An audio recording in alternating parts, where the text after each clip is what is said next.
बच्चों, ओम आपने सुना है, प्रज्योत का मात्रक एक वैज्ञानिक थे साइमन ओम। उन्होंने किसी चालक के सिरों पर आरोपित विभवांतर और उस विभवांतर के कारण कितनी धारा चालक में प्रवाहित होती है, इनके बीच संबंध का प्रायोगिक प्रदर्शन किया, प्रैक्टिकली ज्ञात किया। तो उन्हीं के नाम पर इसका नाम ओम लॉ, ओम्स लॉ। आप जानते हैं, छोटी क्लास में आपने पढ़ा है, किसी चालक के सिरों पर आरोपित विभवांतर उसमें प्रवाहित धारा के अनुक्रमानुपाती होती है। कब? यदि किसी चालक की भौतिक अवस्थाएं परिवर्तित न हो। भौतिक अवस्था का मतलब ताप, दाब, घनत्व आदि किसी चालक की भौतिक अवस्थाएं परिवर्तित न हो तो चालक के सिरों पर आरोपित विभवांतर प्रवाहित धारा के अनुक्रमानुपाती होता है। V is directly proportional to I, या V upon I equal to constant. और ये कांस्टेंट मानते हैं R के, R हो गया वैद्युत प्रतिरोध। अब इसको निगमित करते हैं हम, क्योंकि हम पहले जानते हैं I इक्वल टू NEAVD, धारा और धारा घनत्व। धारा अनुगमन वेग में संबंध का सूत्र आपने पढ़ा है, I बराबर NEAVD। क्योंकि हम ये भी जानते हैं E equal to V upon L या E equal to V upon D। D की जगह यहाँ पर हमारा चालक की लंबाई कितनी है, L, चालक के सिरों वोल्टेज कितना है, V। और VD का सूत्र भी आपने पढ़ा है कि E इंटू टॉ अपॉन M, स्मॉल ई इलेक्ट्रॉन का चार्ज, कैपिटल ई वैद्युत क्षेत्र, टॉ हो गया क्रांतिकाल, M हो गया इलेक्ट्रॉन का द्रव्यमान, क्योंकि चालक में इलेक्ट्रॉन होते हैं। तो कैपिटल ई का मान रखा है यहाँ पर, तो ई वी टॉ अपॉन एम एल। इसे वीडी का मान समीकरण 1 में रखेंगे तो आई बराबर NEA इंटू वीडी का मान ए वी टॉ बटे एम एल। इसको अंदर मल्टीप्लाई का I equal to NE square A V tau बटे एम एल। इस v का इसमें डिवाइड कर देते हैं, I upon V equal to NE square A tau upon M L. पूरी इक्वेशन को उलट देते हैं, v upon I equal to हो जाएगा ML upon NE square A tau. अब हमारे पास क्योंकि चालक दिया गया का मतलब हमको गिवन दैट है, चालक की लंबाई है L, चालक का क्षेत्रफल है A, कैपिटल A।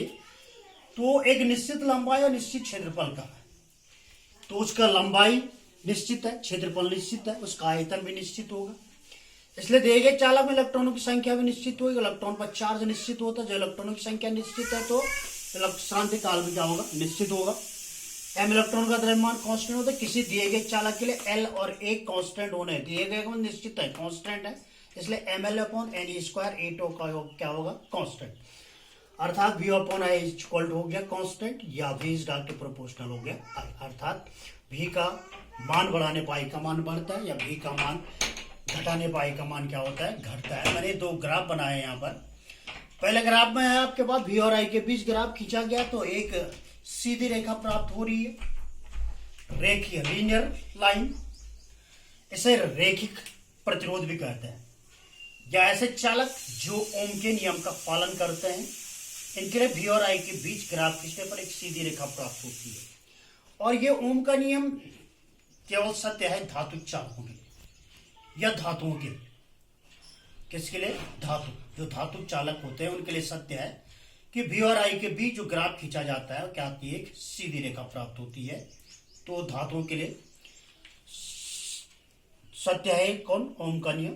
दूसरा ग्राफ बनाए V और I के बीच अगर ग्राफ खींच दे देते हैं तो ये वक्राकार होता है, सीधी रेखा प्राप्त होता है। अर्थात V और I का सीधी रेखा का मतलब हो गया V बढ़ाएंगे तो I का मान भी बढ़ेगा, यही ओम का नियम। लेकिन ये ग्राफ कह रहा है कि ये वक्राकार V बढ़ाने पर I नहीं बढ़ रही है। प्रारंभ तो पड़े लेकिन फिर वक्राकार नीचे की ओर आ रहा है, अर्थात एक जैसा मान नहीं आ रहा। V को अगर और आगे बढ़ाए तो I का मान क्या होने लग जाता है, घटने लग जाता है। अर्थात ये अधातुक चालकों के लिए ओम का नियम सत्य नहीं है। अधातुक चालक का मतलब जैसा आपका विद्युत बल्ब हो गया, टॉर्च का बल्ब हो गया, ट्रांजिस्टर हो गया, ठीक है। तो ये हो गया आपके ओम के नियम का सत्यापन। इसी के साथ एक डेरिवेशन और लिखा मैंने, धारा घनत्व और विशिष्ट चालकता में संबंध। धारा घनत्व आप जानते हैं जे इक्वल टू क्या होता है, आई अपॉन ए। विशिष्ट चालकता का मतलब सिग्मा इक्वल टू होता है 1 अपॉन रो, मतलब विशिष्ट प्रतिरोध के व्युत्क्रम के, जो कि हम जानते हैं equal to V upon L. इसको क्रॉस मल्टीप्लाई करें तो V इक्वल टू क्या हो गया, E into L. J equal to धारा घनत्व, J इक्वल टू होता है I अपॉन ए, तो आई इक्वल हो जाएगा जे इंटू ए। प्रतिरोध और विशिष्ट प्रतिरोध में संबंध का सूत्र पढ़ा है आपने, R equal to rho into L upon ए।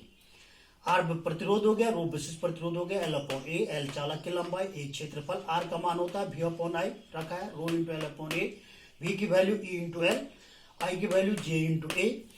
तो ये एल कट जाएगा, ये क्या हो जाएगा, कट जाएगा, E upon J equal to rho, और रो इक्वल टू हम जानते हैं 1 अपॉन सिग्मा। तो E upon J equal to 1 upon sigma, तो जे इक्वल टू हो गया सिग्मा इंटू ई। जे क्या है, धारा घनत्व, सिग्मा क्या है, विशिष्ट चालक, और ई क्या है, वैद्युत क्षेत्र। समझ गए, ठीक है।